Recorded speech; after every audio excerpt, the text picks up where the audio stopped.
কালভার্টের নিচে থেকে সাত সকালে অজ্ঞাত পরিচয় ব্যক্তির মৃতদেহ উদ্ধার করল পুলিশ। চাঞ্চল্য এলাকায়। প্রদীপ কুমার মণ্ডল, জুন 25। সাত সকালেই রায়না থানার অন্তর্গত বাঁকুড়া মোড়ের রিলায়েন্স পেট্রোল পাম্পের পাশে বর্ধমান আরামবাগ রোড সংলগ্ন কালভার্টের নিচ থেকে এক অজ্ঞাত পরিচয় ব্যক্তির মৃতদেহ উদ্ধারকে কেন্দ্র করে ব্যাপক চাঞ্চল্য ছড়িয়েছে এলাকায়।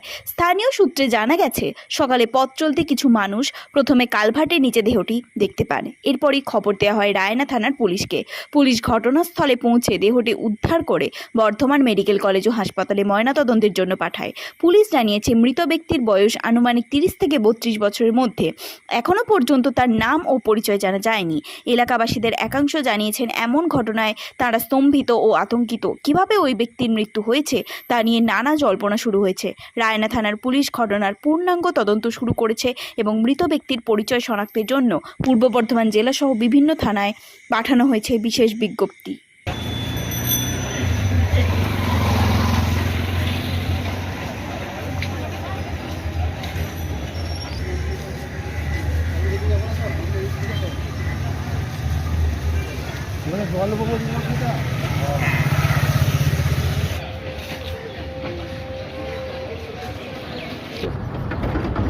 এই যে লাস্ট সে বাঁকুড়া মোড়টা তখন সেই জামাবু যখন ছিল সে বাঁকুড়া মোড় এই যে রেস্টারটার সামনে রিলায়েন্স পাম্পটার একটু আগে এই রেস্টারটার সামনে একটা লাশ হেসে উঠেছে।